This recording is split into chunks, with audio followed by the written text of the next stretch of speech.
대치동 스카 입시교육 이제 수리논술 연구소장 이강호입니다. 자, 본 OT 강의는 드디어 이제 올해 수시 이제 논술고사의 신호탄 9월 23일 날 토요일 날 대망의 2024학년도 연세대학교 자연계열 수리논술고사를 실시하게 되죠. 자, 그래서 저희 학원에서도 9월 9일 날 토요일 날 이제 전일 수업으로 연세대학교 자연계열 수리논술 이제 과정을 이제 개설하고 있습니다. 여러분들 9월 첫째 주 수요일 날 9월 6일 날 평가원 시험 이제 무사히 잘 치르시고, 특히 이제 N수생 여러분들 이제 낮에도 이제 수업을 이제 직접 지도받을 수 있으니까 이 수업을 잘 이제 참고해서 작년 2023학년도 연세대학교 자연계열 수리논술 문항을 여러분들한테 알려드릴 테고, 그 문항의 출제 경향이 올해도 비슷하게 유지될 걸로 예측이 되는데, 점점 연세대학교 수리논술도 수능 친화적으로 문제 유형, 형식, 그런 이제 패턴이 이제 점점 바뀌고 있어요. 그래서 1:1 맞춤형 이제 답안지 작성 스킬부터 논제를 어떻게 접근하면 이제 논리적인 서술을 잘 이제 쓸 수 있는지, 여러분들이 수학적인 실력 외적으로 답안지 형식과 체계가 또 매우 중요합니다. 논술은 이제 답에 이르는 그 과정에 모든 배점이 있기 때문에 그 배점을 모두 소화해야 실제 총점에 앞서서 여러분들 좋은 그 결과를 이제 바라볼 수 있어요. 그래서 연세대학교는 9월 23일 날 올해 이제 9월 이제 마지막 주, 거의 넷째 주 토요일 날 이제 실시하게 됩니다. 자, 저는 이제 이제 담당하고 있는 이제 이강호 이제 연구소장이고요. 저희 학원 대치동 본원, 서초 방배 본원에서 이제 연세대학교 논술고사 준비를 위해서 9월 9일 날 이제 개강을 해서 매일 이제 1:1 대면 첨삭 이제 수리논술 강좌를 실시합니다. 자, 우선 자연계 수리논술에 기본적으로 이제 저희 학원에서 제시하고 있는 어떤 이제 강좌의 내용을 짧게 말씀을 드리자면, 지난 5개년간의 주요 대학, 상위권 대학의 그 정답 도출 유형을 포함해서 어떤 이제 논술마다 학교마다 이제 출제되는 수리논술의 이제 형식과 어떤 이제 특정한 유형이 있어서 그 유형별에 맞게 답안을 어떻게 작성하면 좋은지 열심히 가르치고 있다는 거 말씀을 드리고요. 논술 답안 작성을 할 때 1:1 맞춤 첨삭을 하는 게 매우 중요합니다. 그저 뭐 기출문제 해설 이런 거 이제 아무리 봐봐야 실제 시험에서 여러분들이 답안을 어디서부터 이제 스토리를 시작해서 답안 작성의 전개를 어떻게 하는지 막막하죠. 그렇기 때문에 논제를 어떻게 파악하고, 그 다음에 이제 수리논술답게 제시된 논제에 걸맞는 적절한 근거 수식, 그 다음에 이제 필요하다면 도형 문제, 그 다음에 그래프 등의 활용, 이런 거를 열심히 짧은 시간에 압축되게 여러분들이 배우게 될 것입니다. 그리고 첨삭을 2번 이상 하기 때문에 여러분들 논제에 관해서, 특히 연세대 같은 경우에는 지난 4년 동안의 최근 기출문제 분석하면 그닥 이제 문제 개수가 많지는 않죠. 여러분들 그 문제 유형에 어떻게 접근해서 좋은 답안을 작성할 것인지 이제 우리 강좌의 도움을 받으면 좋은 결과를 이제 만들 수 있을 거라고 이제 예상합니다. 자, 연세대학교 자연계열 논술 특징을 간략하게 소개합니다. 우선 연세대학교는 올해까지 과학 논술이 이제 여전히 들어갑니다. 그래서 100점 만점에서 과학은 40점이고 수학이 약간 높아요. 60점이죠. 그래서 총 2시간 반, 150분의 시험 시간입니다. 그래서 과학 과목의 이제 비중도 있기 때문에 보통 50에서 60분 정도는 할애해야 돼요. 그렇다면 수리논술 문항, 되게 이제 작은 문항 하면 10개 정도가 늘 출제되는데 보통 90분 정도의 수화를 하셔야 될 거예요. 그리고 수학, 과학 과목 출제 범위는 철저하게 고등교육 과정에 충실하게 이제 출제를 합니다. 그 다음에 과학 과목은 물리학, 화학, 생물, 생명과학, 지구과학 중에 전공 특성을 이제 반영한 지정된 과목이 있어요. 그 중에 한 개 과목을 여러분들이 원서 접수 때 선택해서 응시하게끔 이제 실시하고 있어요. 자, 그래서 대학 수능시험 최저학력 기준은 연세대는 전혀 이제 적용하지 않습니다. 여러분들 수학, 과학, 이런 논술 실력만으로 100% 이제 9월 23일 날 시험인데, 합격할 수 있는 그런 좋은 기회입니다. 자, 주요 모집 단위별로 논술고사로 몇 명을 선발하는지 올해 이제 발표가 돼 있어요. 이과대학은 수학과 8명, 물리학과 7명 등을 비롯해서 상당수의 학생을 논술로 선발합니다. 공과대학도 꽤 많이 뽑죠. 전기전자공학부 무려 39명을 논술 전형으로 이제 선발하고, 기계공학도 25명이나 선발하죠. 그 다음에 이제 신소재공학부 21명 논술로 선발합니다. 그 다음에 생명시스템 대학은 자, 6명, 생화학과 이런 거 정도, 생명공학과 11명을 비롯해서 의과대학은 이제 아니지만 치과대학 소속의 치의학과도 10명을 논술고사로 선발하고요. 그 다음에 약학과도 5명 논술고사로 선발합니다. 자, 작년 기출문제, 이제 연세대학교 수리논술 기출문제, 이번에는 이제 종래 4개 큰 논제가 나왔는데, 좀 학생들의 부담을 의식해서인지, 문항의 이제 형식을 약간 바꿔서, 작년의 기출문제는 큰 문제가 3개 나왔고, 딸린 소문항, 실질적인 이제 문제의 이제 개수는 10개를 유지했어요. 첫 번째 제시문을 읽어보겠습니다. 연세로의 2023개의 전등이 제1번부터 2023번까지 순서대로 놓여 있는데, 모든 전등에 버튼이 달려 있다. 전등이 꺼져 있으면 버튼을 누르면 켜지고, 전등이 켜져 있을 때 누르면 반대로 꺼지게 된다. 수험 번호가 K인 학생은 연세로를 지나가면서 전등 번호가 K의 배수인 모든 전등에 버튼을 한 번씩 누른다고 가정하자. 그럴 때 다음 물음에 답변하라, 이렇게 돼 있어요. 만약에 내 수험 번호가 10이다. 그러면 10의 배수를 이제 요 번호가, 전등의 번호가 다 매겨져 있어요. 그러면 10번 전등 버튼 누르고, 20번 전등 누르고, 30번. 그러면 2020까지니까, 자, 나누기 하면 202개의 버튼을 누르게 되겠죠. 자, 문제 1-1번. 이렇게 나옵니다. 수험 번호가 1부터 2023까지 총 2023명의 학생이 연세도를 지나갔다. 이때 2023번째 전등 버튼은 모두 몇 번 눌러졌겠는가? 이거 뭐 약수배수의 문제를 약간 이제 문해력을 평가하는 그런 문항으로 구성했습니다. 그렇게 어렵지 않습니다. 자, n번째 버튼은 당연히 약수 문제죠. 수험번호가 n에 수험번호가 n인 그 외에 약수인 학생들만 누르게 되죠. 그럼 2023을 소인수분해 합니다. 그러면 7 곱하기 17 곱하기 17 이렇게 되겠죠? 그러면 이제 이게 중학교 때 수학이에요. 2023의 약수의 개수는 저 다 배웠죠? 여기 있는 소수, 위에 있는 요 지수보다 하나씩 많은 것을 곱하면 돼요. 이제 경우의 수를 계산할 때 곱의 법칙을 쓰면 됩니다. 그러니까 약수는 총 6개니까 2023을 딱 터치하게 될 그 약수 수험 번호를 가진 학생은 6명만 있는 거예요. 그러니까 6번 눌려졌다는 거죠. 아주 평이하죠. 자, 딸린 문제 2번. 모든 전등이 처음에 꺼져 있는 상태다. 처음에 다 꺼져 있어요. 2023개가. 그랬을 때 수험 번호가 1부터 2023까지 학생이 연세로를 쭉 지나갔어요. 2023명의 학생이 모두 지나간 후 켜져 있는 전등 중에서 임의의 전등을 아무거나 골라요. 그 전등의 버튼이 몇 번? 3번 눌러진 전등이면서, 자, 처음에 꺼져 있다고 했잖아요. 그죠? 그러면 3번 누르면 한 번 누를 때 켜지고, 그 다음에 꺼지고, 다시 3번 홀수니까 켜지는 거죠. 그러니까 이게 조건부 확률 문제죠. 그러니까 이제 전체 23개의 그 전등 중에서 켜진 전등이 몇 개인지 찾아내고, 그중 3번이 눌려서, 3번 버튼이 눌려져서 전등이 켜진 그 사건에 해당하는 그 경우를 이제 따져주면 확률 계산이 이제 쉽게 이제 결과가 도출이 되겠습니다. 자, 그래서 홀수번의 버튼을 눌러야 전등이 켜지죠. 꺼져 있었으니까. 한 번 누르면 켜지고, 짝수번은 꺼지고, 홀수번은 3번, 5번은 다시 켜지죠. 그러니까 약수가 1개인 경우, n이 2 이상일 때 이렇게 인수분해가 소인수분해가 됩니다. 그래서 기본적으로 요 이하의 제곱수는 모두 44개가 있는 거예요. 그죠?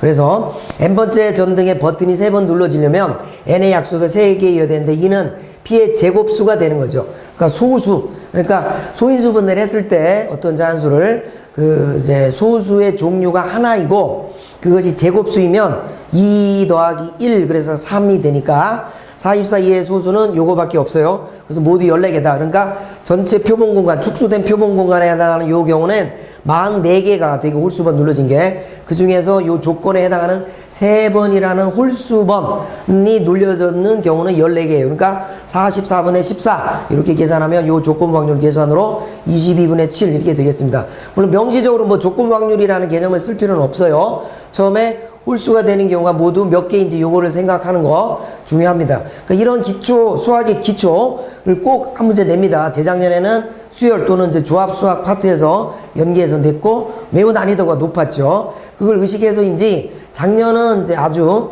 좀 무난하게 출제한 것 같습니다. 자, 딸린 문제 3번. 역시 똑같은 전등 문제 그 상황에서 모든 전등이 처음에 꺼져 있는 상태에서 수험 번호가 이제는 4부터 2021까지 학생이 연세로를 지나갔어요. 자, 2018명의 학생이 모두, 여기 총 인원이 2018명이에요. 모두 지나간 다음 2023개의 전등 중에서 임의로 하나를 골랐을 때 그 전등이 켜져 있을 확률을 구하시오. 이것도 마찬가지 이제 상황이죠. 전등의 번호가 n이라고 합시다. 그러면 n이 1부터 2020인 경우는 먼저 생각하면 돼요. 일단 1, 2, 3번은 지나가지 않았으므로 1부터 2021까지 모든 학생이 다 지나갔을 때보다 전등은 3번 적게 눌러지게 되는 거죠. 그래서 한 번 덜 눌러진 경우는 이렇게 되는 경우고, 2번 덜 눌러진 경우는 2의 배수 또는 3의 배수지만 6의 배수는 아닌 경우 이제 포함시키고 배제하는 그 원리를 적용하면 됩니다. 2021 이하의 자연수 중에서 자, 짝수인 것은 1010개, 3의 배수인 거 요거 이제 나누어서 요 몫을 계산하면 되겠죠? 673, 6의 배수인 건 336입니다. 그러니까 1부터 2021까지 학생이 모두 지나간 다음에 켜져 있는 전등의 집합은 A, 켜져 있는 전등의 집합을 B라고 했을 때 방금 1-2번의 그 문제 풀이의 논리를 따라가면 되겠죠? A 원소의 개수는 요 2021 이하에 있는 수 중 제곱수인 개수로 역시 44개입니다. 이 44개 제곱수 중 이제 2의 배수는 22개, 그쵸? 3의 배수는 14개, 6의 배수는 이제 계산하면 7개입니다. 그래서 한 번 덜 눌러진 경우는 B에 속하는 전등은 켜지고 A에 속하는 전등은 꺼진다. 그래서 켜진 전등의 개수를 계산할 때 2021에서 1010을 빼고 673 빼고 이제 중복해서 이제 됐죠. 그러면 더하기 6의 배수 두 개 모두 해당이 된 경우는 중복해서 카운팅이 됐으니까 그분을 다시 포함시키는 요렇게 수식을 전개한다면 자, 요 674 중에서 요게 이제 들어가는 이제 분모가 되죠. 요거를 뺀 659예요. 그래서 요 개수, 해당하는 요 조건에 맞는 요 경우의 수 15을 빼면 659가 됩니다. 자, 그래서 최종적으로 확률 계산한 과정이죠. 그러니까 2번 덜 눌러진 경우는 A에 속하는 전등은 켜지고 집합 B에 속하는 전등은 꺼지죠. 그럼 켜진 전등 개수는 여기서 22이에요. 3번 덜 눌러진 경우를 계산하면 자, A에 속하는 전등은 꺼지게 되고 B에 속하는 전등은 이제 도로 켜지게 되니까 켜진 전등의 개수를 구하는 거죠. 336에서 7을 뺀 329입니다. 그러니까 1부터 2021까지 전등 중 켜진 전등의 개수는 자, 659 더하기 22 더하기 329 따라서 1010이 됩니다. 자, 이 다음에 2022 요 n이 2020이나 이제 요 맨 뒤에 있는 두 개죠. 2023인 경우는 자, 각각 순위수분해 하면 약수가 8개죠. 요런 경우를 제외해야 되죠. 4개고. 그 다음에 요 2023인 경우 아까 봤었죠. 요 중에서 요 1과 2023은 이제 해당 사항이 없죠. 그래서 그거를 제외하면 4개가 돼요. 이 경우는 전등이 모두 이제 꺼져 있게 되죠. 즉, 켜져 있는 모든 전등의 개수는 자, 1010이 되죠. 따라서 2023분의 여기가 분자가 되죠. 켜져 있는 전등일 확률. 요걸 이제 물어본 거였죠. 앞에 문제 다시 한번 기억을 떠올려 볼까요? 그러니까 2023개의 전등 중 하나 골랐더니, 그러니까 전체에 있는 분모가 2023이죠. 표본 공간의 원소의 개수가 켜진 전등에 해당하는 그 경우의 수죠. 그러면 그 전등의 개수가 분자에 들어가는 수가 되겠습니다. 그러니까 이런 분수의 계산으로 확률을 계산하게 되겠죠. 그래서 최종적으로 2023분의 1010 이런 기하 분수가 작은 문제 3번의 정답입니다. 자, 그 다음에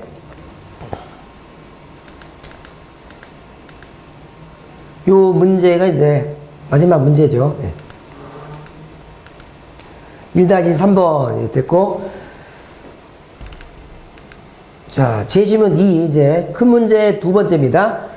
구간, 닫힌 구간 AB, 그 다음에 열린 구간 AB, 그 다음에 반 열린 구간 AB, 역시 반 열린 구간 AB에서 요 길이를, 요 경계점은 일단 점이니까 길이가 없잖아요. 그제 구간의 오른쪽 끝 빼기 왼쪽 끝을 이제 뺀 걸로 B 빼기 A로 새롭게 정의하자. 예를 들어서 열린 구간이든 닫힌 구간이든 구간 1, 3이면 여기 구간의 길이가 2로 이제 정의하는 거죠. 집합 S가 구간 0, 1의 부분 집합이고 서로 겹치지 않는 구간들의 합집합으로 나타낼 때 집합 S의 길이는 각 구간의 길이의 합으로 정의한다. 이제 요런 이제 새로운 어떤 이제 수학적인 개념의 정의를 여러분들이 파악하는 것을 이제 문제에서 제시했습니다. 공집합의 길이는 아무래도 이제 0으로 보면 되죠. 예를 들어서 어떤 집합이 있는데 요 구간의 부분 집합이에요. 근데 겹치지 않는 부분의 합집합으로 나타내는 거죠. 그러니까 S가 9분의 1부터 9분의 2까지고 2분의 1 이렇게 돼 있다면 요 집합 S의 길이는 요 구간의 길이 9분의 1이죠. 요 구간의 길이 2분의 1 그걸 더한 18분의 11이 집합 S의 길이로 이제 정의하게 되겠습니다. 자, 요 밑에 이제 나올 문제죠. 주어진 함수 fx와 실수 t에 대해서 다음 집합 S의 길이를 요 t에 의한 함수 gt를 하자. x는 0과 1 사이의 값을 취하죠. 그 다음에 이 조건 제시법에서 이 원소 x가 될 수 있는 원소는 x인데 fx가 t보다 크게 되는 그 x 값들을 원소로 하는 거죠. 그러면 이제 이 x로 구성이 된 구간의 길이가 얻어질 거고 그게 t 함수다 이렇게 생각하는 겁니다. 함수에 관한 일반적인 이해를 여러분들이 잘 이제 활용하면 답안지를 이제 무난하게 쓸 수가 있어요. 자, 두 실수 A, B에 대하여 자, 미니멈 함수인데 이거는 뭐 이제 직접 교과서에는 나오지 않지만 이렇게 정의하니까 별 문제가 없는 걸로 이제 보겠습니다.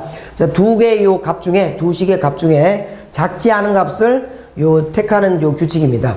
그래서 B가 더 이제 크다면 A가 될 것이고 반대로 A가 더 크다면 B가 되는 거죠. 자, 다음 물음 이게 이제 소문항이 딸려 있죠. 첫 번째 간단한 다항 함수가 주어졌어요. fx가 이와 같은 3차 함수다. 그러면 g6을 구하라 이 말이에요. 그러니까 어렵지 않죠. 요 부등식이 성립이 된다는 걸 쓰면 됩니다. 그러면 해봤더니 그렇게 어렵지 않더라 이거죠. 요 3차 부등식의 해집합을 구하는 거예요. 요 범위를 만족하는 이제 0, 1이라는 전체 집합의 부분 집합. 그리고 S가 요거예요. 그러니까 겹치지 않는 부분. 그러니까 0과 요거 그려보면 알겠죠? 4분의 3, 3분의 1, 마이너스 3분의 1인데 요런 식으로 되죠? 요 윗부분의 넓이는 요쪽인데 0부터 3분의 1까지고 중간에 이제 음수니까 안 되고 4분의 3이 여기 보이죠? 그다음에 1까지니까 여기 부분. 그러니까 이 겹치지 않는 이 두 부분의 요 선분의 길이의 합이 바로 여기서 원하는 S로 정의가 되는 겁니다. 그러니까 S 자체는 이제 집합이죠. 그러니까 구간의 길이는 GT라고 했으니까 여기는 우변상수 T가 6일 때의 결과 요걸 물어봤죠. 그러니까 G6은 바로 요 구간의 길이 계산하는 그 방식에 의한 결과가 되겠습니다. 자, 2-2번 문제는 이제 요 새로운 함수죠. 이제 fx는 이와 같다. 자, GT가 1이 되는 거예요. 자, 구간의 길이가 1이 되는 거다. 이죠. 반대로 말했죠. 그걸 만족하는 요 t 값이 어느 범위면 되겠는가? 자, 이거는 이 함수를 이제 그려줄 필요가 있어요. 수학 2 지식이죠. 자, 이것은 이제 이 미분을 했더니 그 2차 함수가 x축과 두 번 만나요. 6분의 4분의 3이니까 그림이 이와 같죠. 그러니까 이 0과 1 사이에 있는 값이죠. 6분의 1에서 극대 내려오다가 4분의 3에서 극소 요런 그래프가 되겠죠. 3차 곡선이. 그럼 최소값은 요 범위에서 정하면 4분의 3 또는 끝점 0에서 발생하고 F0은 5인데 F4분의 3을 계산했더니 얘가 뭐 이건 뭐 어렵지 않죠. 요 두 개를 비교해서 더 작은 값 여기가 최소가 되죠. 그러니까 여기가 가장 밑에 있는 값이에요. 그럼 여기 구간이 전부 커버하려면 당연히 T가 요거보다 아래에 있으면 되는 거죠. 요거 이하이다. 그래서 T의 값의 범위도 어렵지 않게 최근 연세대학교 수학 그러니까 수리 논술 문항 중에 지금 출제가 가장 부드럽고 있어요. 그래서 여러분들 뭐 수능에 특별하게 이제 지장이 되지 않는 출제를 교수님들이 많이 고려하셨다. 여러분들이 이렇게 보시면 되겠습니다. 자, 2-3번 문제. 아까 썼던 미니멈 함수를 지금 쓰고 있습니다. 자, AX식 1차식이죠. A가 0보다 크니까. 그다음 B는 이제 0이 아니니까 이것도 1차식인데 AX라는 1차 함수. 그다음 BX 더하기 C라는 기울기가 음수인 요 함수 중에서 이제 겹치는 부분이 생기겠죠. 요 아랫부분을 이제 골라내는 거죠. 그럼 구간별로 요게 작을 때는 AX, 요 직선. 그 다음에 이제 갈아타는 거죠. 이렇게 됐을 때 GT를 구하고 그 그래프를 그려봐라. 그 t 함수 gt의 그래프를 요 t, gt 요 좌표 평면에 그려주면 됩니다. 우선 뭐부터 분석합니까? 이 두 개의 직선의 교점이 이제 추상적이지만 이렇게 쓰면 돼요.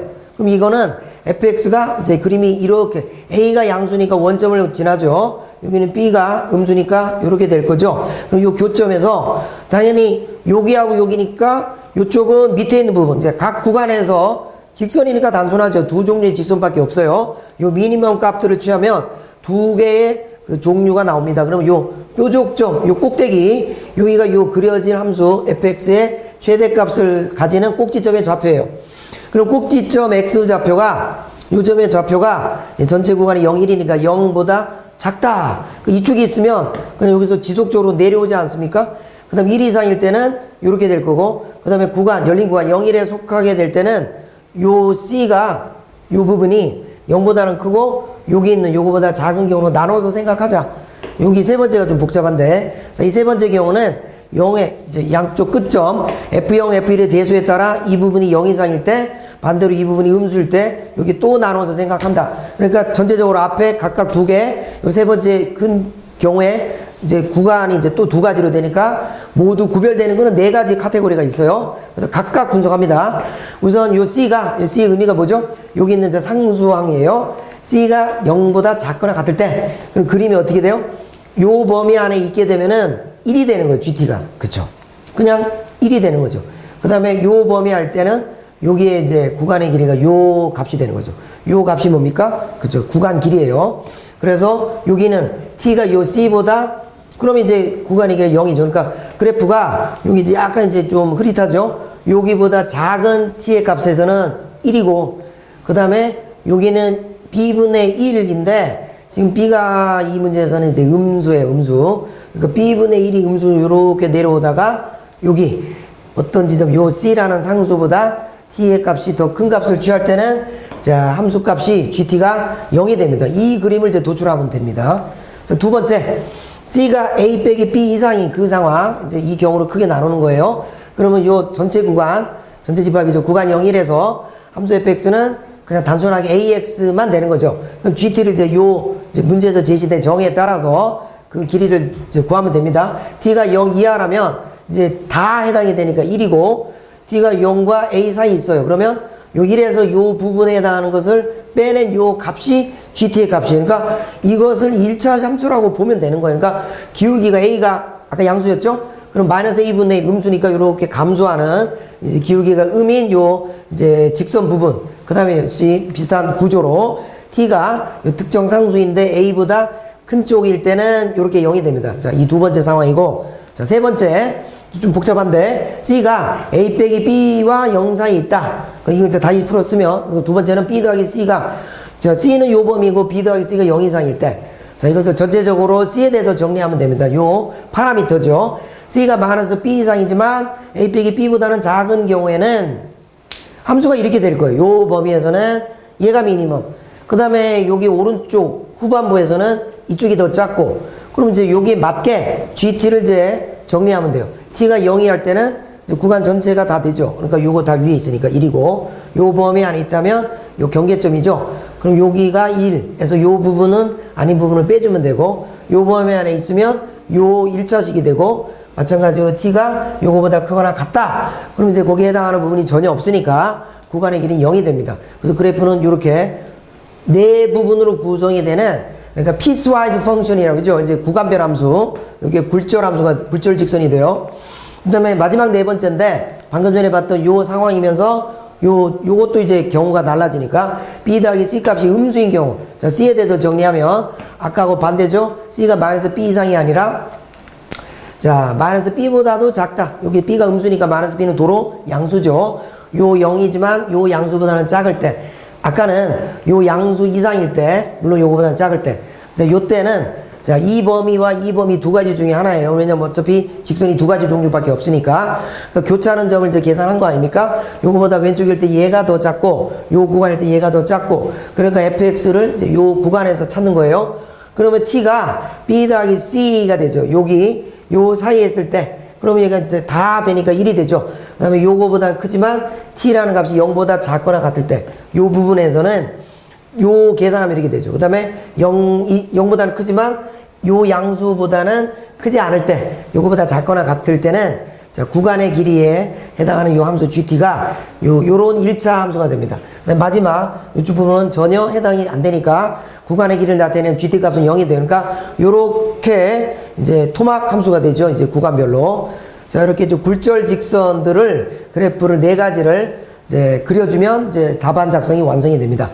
자, 그래서 문제 2-4번 이제 딸린 문항이 제일 많았어요. 논제 2가.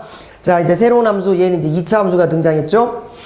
A는 마이너스 10 이상이고 음수다. 그다음 B는 마이너스 10. 자, 그 다음에 C만 0과 1 사이는 어떤 상수라고 전제하자. 그랬을 때 요 GT라는 식을 이제 피적분 함수로 삼아서 0에서 2023까지의 요 함수 GT를 정적분한 값을 계산하라. 그래서 아까도 봤듯이 지금 원래 항상 기본이 되는 이제 기본 전제는 전체 집합이 0 이상 1 이하예요. 그러니까 구간 0일에서 fx의 최대값은 x가 0인 경우, x가 요런 경우, x가 1인 요 중에 어느 한 곳에서 생겨요. 그러니까 최대값은 f0을 계산하면 여기다 직접 대입하면 a 곱하기 b 곱하기 c죠. 왜냐면 이게 이제 음수죠. 그러니까 전체적으로 이건 양수가 됩니다.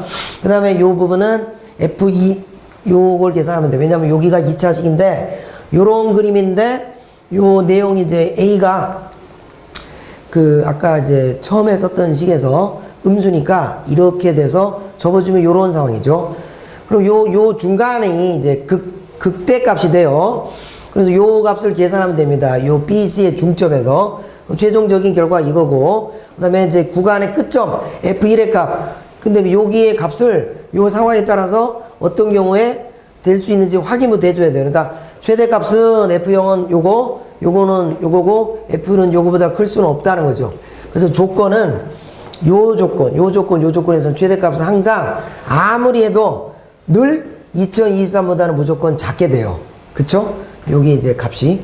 그래서 함수 G1T를 요 fx가 주어진 요 t 값보다 크게 되게 하는 그 x, 요 집합, 요 구간의 길이로 지금 정의하는 게 GT 아닙니까? 아까 전 단계 문제에서도 봤듯이.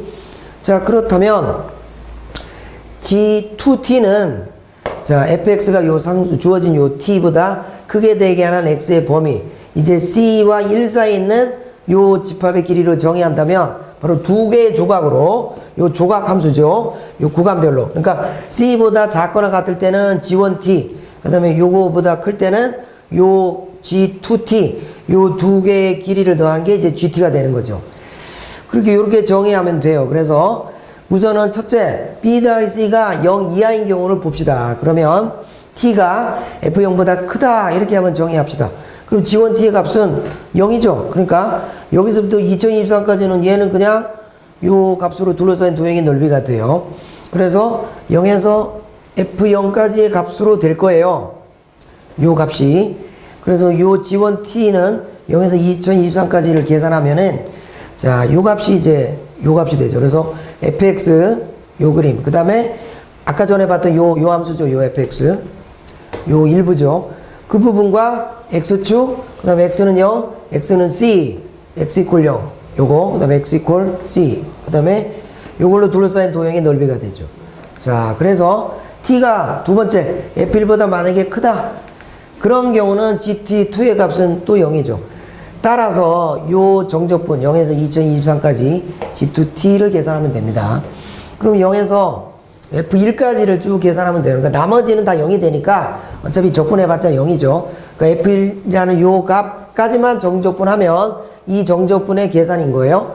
그래서 아까 그렸던 y = fx, x축, x는 c, x는 1로 둘러싸인 도형의 넓이를 이런 식으로 계산하면 최종적으로 요 계산의 결과는 뭡니까? 그렇죠. 요 함수 0에서 c까지 fx 정적분이고 c로부터 1까지 두 번째 구간에서 적분을 정적분한 거죠. 요 값을 계산하면 되죠. 자, 요 상황이 첫 번째 부류예요. b 더하기 c가 0보다 작았을 때의 상황이죠. 요 부분이 요 전체적인 2차 함수의 일부인 요 대칭 쪽의 위치가 0 왼쪽이면 이렇게 지속적으로 모양이 이렇게 감소하죠. 그리고 두 번째 상황은 요거보다 클 때 여기 안에 이제 해당이 되죠. 여기 극대점이. 그래서 t가 요 값보다 위에 있다. 그러면 g1t의 값은 0이죠. 따라서 요 값은 바로 요 식까지의 적분 구간만 설정하면 되겠습니다. 그러니까 y 요 fx의 그래프를 쓰고 그 다음에 x축 여기 x축이죠. 그 다음에 x는 0, y축이죠. x 요 c 요 둘러싸인 도형의 넓이를 계산하면 요 정적분을 계산한 셈이다 이거죠. g1t를 요 0에서 2023까지 적분구간을 계산한 거가 이제 되겠어요. 자, 그렇게 되니까 요 식에서 t가 만약에 f1보다 크다 그렇게 되면 gt2 값도 0이 되죠. 따라서 요 원래 정적분은 f1까지 정적분 하면 됩니다. 그래서 아까하고 똑같죠? 따라서 최종적인 요 이제 중간 결론 0에서 2023까지의 gt의 정적분은 요 부분까지는 g1t고 요 f1까지는 g2t인데 사실상 0에서 c까지 fx와 c에서 1까지 fx 이 두 정적분의 합이 마찬가지다. 그래서 요 경우에 답이 모두 0에서 1까지 fx는 요 값인데 그냥 바로 계산하면 되겠어요. 그러니까 0에서 1까지 요 절대값을 열고 요걸 계산하고 여기는 이제 이 부분은 그 c라는 값이 이제 음수가 되잖아요. 여기서 바뀌니까 마이너스를 붙여서 이 절대값을 다 해결한 거예요. 최종적인 요 식이 이제 이와 같게 되는 거죠. 그래서 이제 이번에 마지막 문제가 가장 복잡한데 이제 해결이 됐습니다. 자, 마지막 제시문 3번 보겠습니다. 여기 이제 기하 내용과 고일수와 이제 좌표 기하의 전체적인 그 안목을 이제 평가하는 문항을 이제 출제했습니다. 우선 2차원 좌표 평면에 요 이제 원이 있어요. 원점 5를 지나고 기울기가 m인 요 직선. 자, 여기 m은 1 이상이니까 요렇게 기울기가 양수인 원점을 지나는 직선이 있고 마이너스 m은 이제 이렇게 x축 대칭이죠. 요 직선이 위쪽은 L1, 기울기가 이제 내려가는 직선 L2다. 요 L1 위에 있는 점은 P점, X1, Y1이고 요 L2 위에 어디인가 있는 요 점은 Q점인데 요 점 좌표가 X2, Y2로 하자. 물론 이쪽은 생각하지 않기로 돼 있어요. X 좌표가 모두 음수가 안 될 조건이니까. 그러면 요 두 개를 연결한 요 선이 똑같이 1이 되게 하는 것을 만족하면서 이렇게 움직여요. 자, 3-1번 문제. 그렇다면 이 선분 PQ에 요 선분의 길이 1이 유지되는 그 중점 M의 자취의 방정식을 계산하라. 어떻습니까? 고등수학을 내고 있죠. 수리 논술에서. 자, 해결 방법은 이렇게 이제 제시하면 됩니다. 아주 이제 좌표 기하에 충실하게 그 움직이는 점의 그 좌표 변수를 식으로 쭉 서술해서 여러분들의 해석 기하 실력을 답안지에 잘 녹여내면 되겠습니다. 우선 점 P의 좌표, 점 Q의 좌표에 대해서 요 식을 만족하고 그 다음에 요게 뭡니까? PQ의 길이의 제곱이죠. 요게 1이 된다는 거죠. 그 다음에 X1이 0 이상, X2가 0 이상인 걸 모두 만족한다. 자, 그럼 이 부분이 중점 M의 대표되는 XY 좌표죠. 그래서 Y는 요걸 만족하게 됩니다. 요걸 이제 정리한 거예요. 그래서 X1은 요 식을 만족하고 X2는 요 식을 만족한다. 우리는 요 치환된 그냥 XY에 관한 관계식을 얻는 거죠. 그래서 요 조건에 대입하면 요런 식이 얻어집니다. 단 요 전제에 따라서 요 Y좌표가 MX, M이 이제 1 이상이 양수였죠. 요거 이하이고 Y는 마이너스 MX. 이 여기서 많이 본 모양이죠. 요게 타원의 모양이 됩니다. 이 부분에서 여기 아래쪽, 여기 위쪽, 요 부분에 여기에 해당이 되겠죠. 그죠? 그래서 요 타원과 직선들의 교점을 계산하면 요것도 정답이다. 이제 요 그림을 그리면 됩니다. 이 원에서 요렇게 움직이는데 요 길이가 1인 걸 유지하면서 움직일 때 그 수많은 점들의 중점이 어떤 궤적을 움직이는가 봤더니 결과적으로 기하를 낸 거예요. 교묘하게. 그러니까 요 타원의 오른쪽 요 구간 요거를 이제 여러분들이 쓰는데 아무 문제가 없어요. 그러니까 교과서 개념 특히 고1 수학 여러분들이 많이 이제 등한시하는데 연세대는 이런 부분은 굉장히 중요하게 다루고 있으니까 꼭 유념하십시오. 자, 마지막 3-2번이 있어요. 점 Q가 이제 원점 5에서 출발해서 일정한 속도 1-m으로 직선 L2 위를 움직인다. 이거 여기 두 번째 직선이죠. 이 속도 벡터잖아요. 그러니까 이게 1만큼 가는 거예요.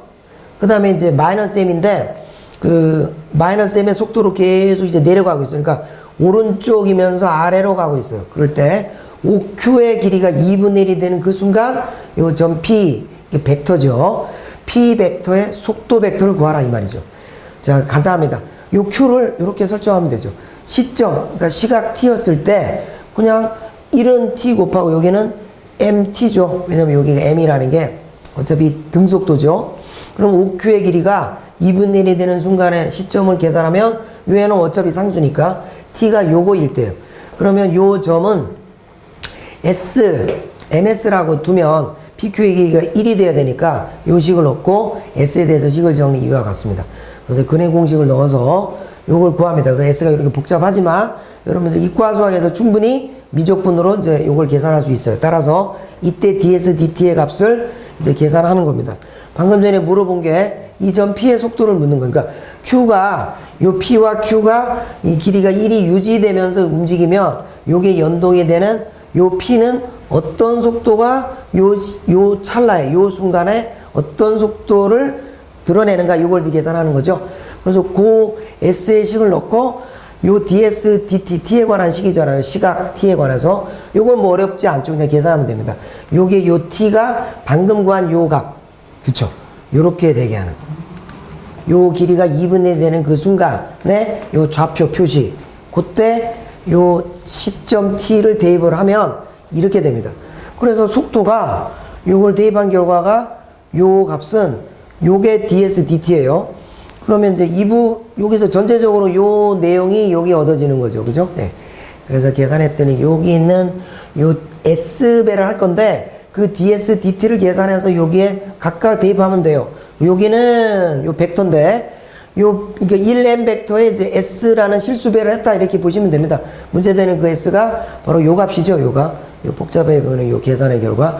여기가 속도 벡터니까 이 속도 벡터의 성분, 첫 번째 성분, 두 번째 성분을 이와 같이 쓰면 여기는 어차피 여기 m이 이제 여기는 m배가 된 거예요. 여기 m.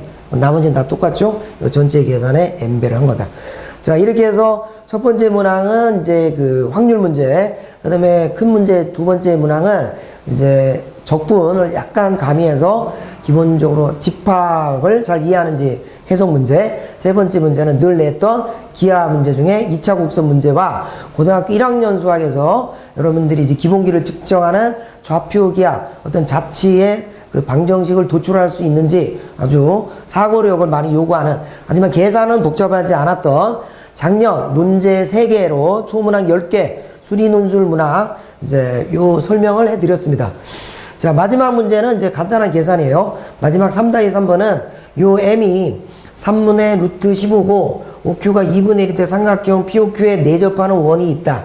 이때 원 C1과 X축이 만나는 두 점 중에 원점에 가까운 점을 지나고 Y축에 평행한 직선이 새로운 점 L3예요. 그러면 세 직선 요 L1, L2, 요 이제 X축의 수직인 L3가 만드는 삼각형에 내접하는 원을 만들겠죠. 그러면 처음에 원 C1의 중심과 이렇게 생긴 두 번째 원 C2의 중심 사이의 거리는 얼마인가 이 얘기죠. 요 m이라는 게 아까 얘기했던 속도를 나타내는 데 쓰는 요 파라미터가 구체적으로 3분의 루트 15였을 때 그 특수 상황만 풀면 되겠습니다. 요 접근 방향은 간단해요. 반지름의 길이가 일단은 요 조건에 맞춰서 이렇게 계산이 되니까 이 이루는 각이 있겠죠. 그 탄젠트 세타의 값을 직접 계산할 수 있습니다. 그러니까 삼각비 계산을 통해서 요 각을 알고 있기 때문에 동일한 각 세타에 대해서 코사인, 사인 함수 값을 찾아요. 그래서 여기 2배 각이죠. 왜냐면 요렇게 되니까 요 세타에 대해서 2배 각 공식을 쓰게 되겠죠. 그래서 OPQ 이 넓이에 대한 공식을 써서 이제 두 가지 방법을 쓸 수 있어요. 이웃하는 두 변의 길이와 그 낀 각 2세타에 대한 사인 함수를 곱한 거, 그거나 자 이게 여기가 요렇게 되기 때문에 OP의 길이 요게 더하고 OQ 이제 이 내접원의 반지름의 길이가 R이라고 하는 거예요. 그러면 요 R에 대한 넓이 공식은 다 알죠? 여기 바깥에 있는 외접하는 삼각형의 세 변의 길이 합 이렇게 계산해도 되죠. 이 두 개가 등가 관계가 있죠. 그로부터 R이 요거라는 걸 금방 구할 수 있어요. 그러니까 이렇게 내는 이제 문제가 자주 나오죠. 그래서 요런 상황이 됩니다. 그죠? 예. 방금 전에 그렸던 L1, L2, 그 다음에 이제 요렇게 돼서 요 내부에 있는 거. 이제 C1의 중심을 지나고 이제 L1의 수직인 직선, 요게 L3예요. 그러면 C2의 중심에서 요 L3의 내린 수선의 발, 보다시피 여기 S죠. 네. 그럼 S와 두 원 사이의 중심을 꼭지점으로 한 직각삼각형을 생각한다면 요 식이 나오죠. 여기서 보는 것처럼 여기 R, 그 다음에 빼기 여기 R이죠. 그죠? 요 그림 여기 좀 흐릿한데 요거하고 요거가 이제 비편이 되죠. 그 다음에 요 차이가, 여기서 보이는 요 차이가, 요 길이와 요 길이가 R 빼기 R이잖아요. 이렇게 계산하면 요 마주보는 대변의 길이니까 이게 바로 사인 값이죠. 그 요 값이 4분의 루트 10이라는 걸 쓰면 요 비율이 얻어지고, 그런데 R은 방금 전에 얻었죠. 그러니까 R 더하기 R은 요 값이 되는 거죠. 여기 중에 하나 얻으면 스몰 r은 자동으로 구해지는 거죠. 그래서 이 문제에서 이 두 점 사이의 거리를 구하는 문제잖아요. 중심 사이의 거리. 그러면 결국 요 거리를 구하는 거죠. 자, 그래서 지금 요 길이의 합을 얻었어요. 그러니까 이거 중학교 때 배운 거죠. 외접하는 그 두 원의 중심거리 문제죠. 그 이 길이를 구하는 건데, 이게 그냥 스몰 r, 라지 r을 계산한 거가 바로 중심거리가 되는 거가 최종적인 이제 문제의 결론입니다. 그래서 딸린 문항까지 해서 이제 앞에 3개, 그 다음에 여기 4개, 뒤에 있는 3개, 그래서 총 10개의 문제를 작년에 이제 소개했습니다. 여러분들 이제 연세대 문제의 특징을 잘 이해하셨죠? 그래서 요 남아있는 시간 동안 충실히 준비하시고 본 해설 OT 강의 잘 이제 참고하셔서 여러분들 원하는 결과를 얻기를 희망하면서 2024학년도 연세대학교 수리논술 대비 OT 영상을 모두 마치겠습니다.